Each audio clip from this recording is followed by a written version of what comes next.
Many companies have tried replicating the success of Nintendo's Super Smash Bros. Series, especially since Ultimate is arguably the best platformer fighting game, and it will be very hard, maybe even impossible, to surpass it. Nickelodeon and Warner Bros. Were no exception, as they had All-Star Brawl and Multiversus, with the former getting a sequel and the latter in its beta form set to launch the main game later this year. So people are wondering when Disney will make their attempt, and I certainly would like for it to focus on Disney Channel shows, more specifically, their cartoons. So I figured I'd pitch my ideas for how I think the game should go. Put your fists up and hold on to your mouse ears, as there's a hustle and a tussle going on. Hey, I'm Owen the Fictionboy, and here we go. Let's make Disney Channel Cartoon Melee.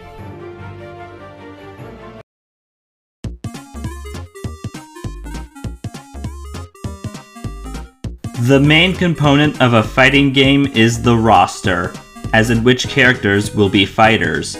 Looking at the roster for Nickelodeon All-Star Brawl before the updates and DLC, there were a total of 20 fighters, and peeking at the selection of Multiversus when it became available for all players to install, there were 17. So I think 20 characters max would be the ideal amount for Disney Channel's roster. Who would be chosen to fight in the field of battle? Well, I'll be looking at the modern-ish cartoons and pick one or two characters from each show.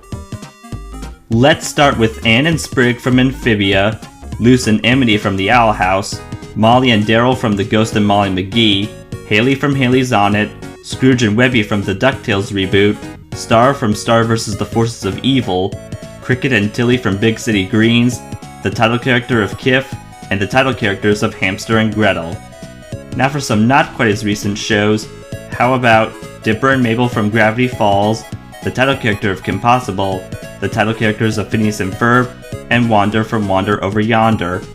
Each character would be their own fighter, except Hamster and Gretel, since I'd consider them fighting as one like Rosalina and Luma in Smash Bros. Also, for those wondering where Scratch would be because the show is called The Ghost and Molly McGee, Molly would be fighting with some help from Scratch, as like Hamster and Gretel, they're a 2-in-1 package. The fighters would have moves based on their abilities from the series they hail from, as the fighters would be focused on strength, skill, speed, and balance. Same goes for costumes, as they will all have their own outfits from the shows. And if there are any characters from other cartoons you think I left out, don't worry, more on that topic later. When you have the best characters from every world, you'll have a roster that will leave fans nothing short of satisfied.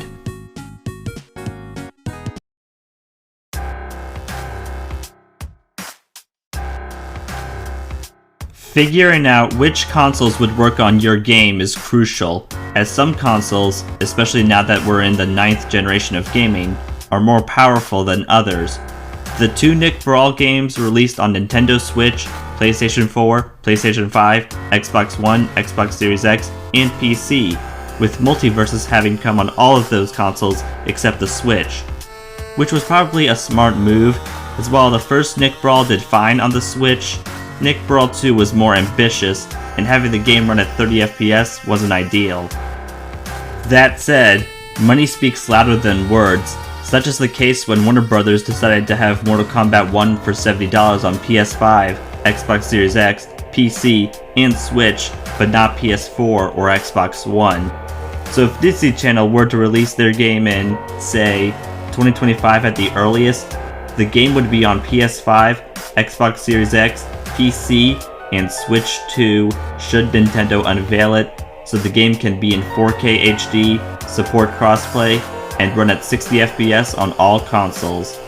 Though who would be in charge of making the game?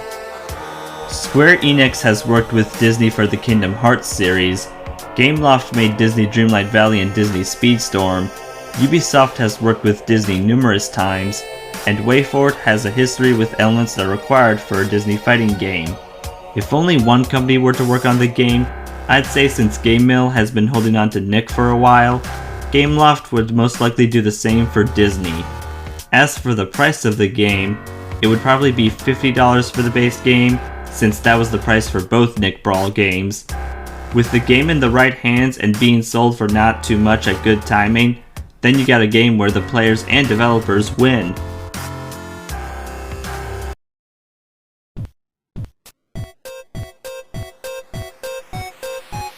Picking the right places for characters to fight is another major factor for a fighting game, and once again having a glance at the stage selection when Nick Brawl came out, there were 20 stages to go with the 20 characters, meaning each character had their own arena. On the other side of the coin, Multiverses had a mix of unique locations, and some stages being different variations of arenas that already exist. In my base roster, there were 20 fighters, meaning 20 would also be the number of stages.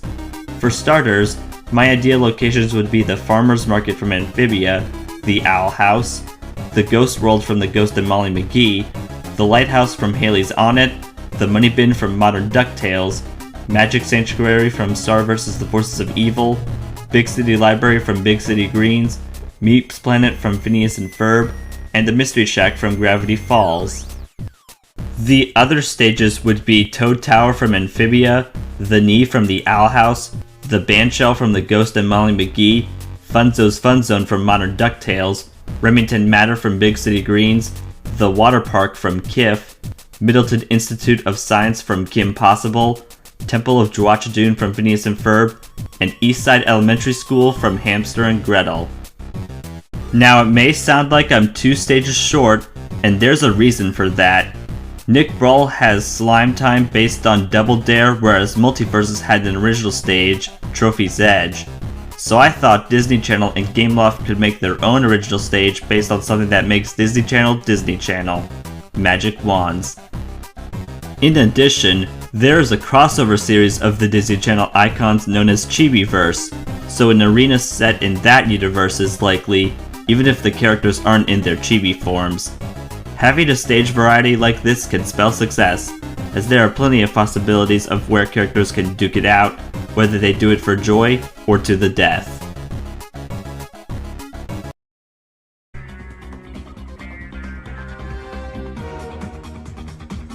A game in categories like fighting would need multiple game modes so that there's something for everyone. Obviously, there will be local single player and multiplayer to battle against computer and or human players. The main battle mode would have stock, timed, stamina, and coin collecting modes, with these modes being combined along with choosing to do them free-for-all style or in teams. Online multiplayer and crossplay will be supported, requiring your console subscription service, so you can reach people from as many places as possible. Up to 4 people can be in one match. For people who seek to practice, there will be a training mode with its own stage and tutorials for you to learn how to play. Furthermore, customizable controls will be an option so you can assign the buttons, triggers, analog sticks, and control pads to the moves you want them to have. For solo players, an arcade mode would be available akin to Multiverses, where the difficulty will have different numbers of matches and tries, with high risks leading to greater rewards. And lastly, there will be a story mode like Nick Brawl 2 had. The main villains would be Belos and the Core working together to wipe out the worlds, and instead of draining only witch magic, they'll remove all powers the fighters have, even making weapons defective. Levels would consist of fighting hordes of enemies from various shows, taking on evil doppelgangers of the fighters made by Belos, and boss battles who are stupid enough to believe Belos would spare them if they do as he commands. In between levels, you can interact with non-player characters who will help you on your adventure by giving tips for levels you're struggling with, shop for perks that can increase your chances of winning, or look for secrets. Multiple game modes being offered will make the players want to explore and try everything, meaning they'll be delighted with what's available.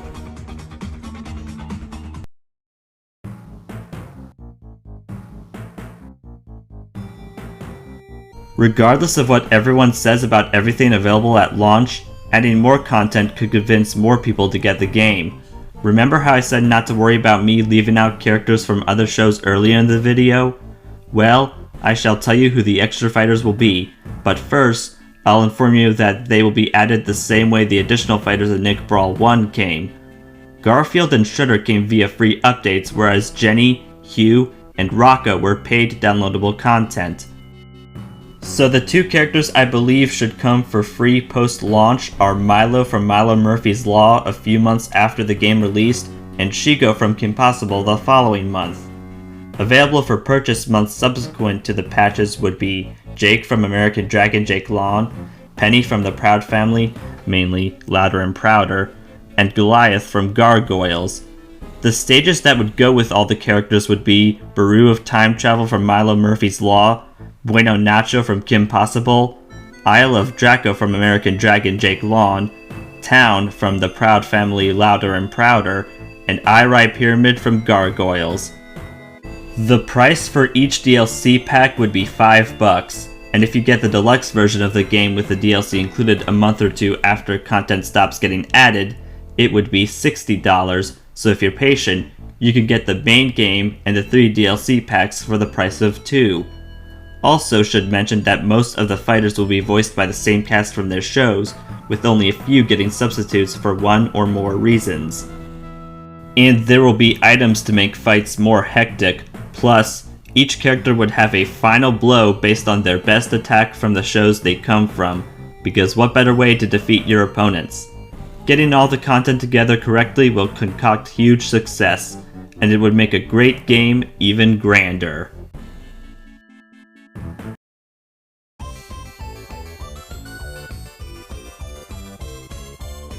All in all, this is a big imagining of how a game people want to see would go, no matter if the likelihood of the game even being made is minuscule. There's no denying that any of you would envision your own version of a Disney Channel platformer fighting game. There would be fighters people like and ones they won't enjoy. There's a small chance the game would be on 8th gen consoles and the Switch. The stage quantity and quality would be all over the place. The game modes can be just fine with the main fights and 1 or 2 solo modes, and whatever gets added in the game's future could be pleasing. The one major thing I'd want is for the game to happen, no matter how, when, or why. That is the truth. Woo-wee! This was quite a ride this month. Please comment below, give this video a like, subscribe, share, turn on notifications, and follow me on Instagram for teasers and thumbnail previews of videos that are coming in the future. Happy New Year, and have a good night-o!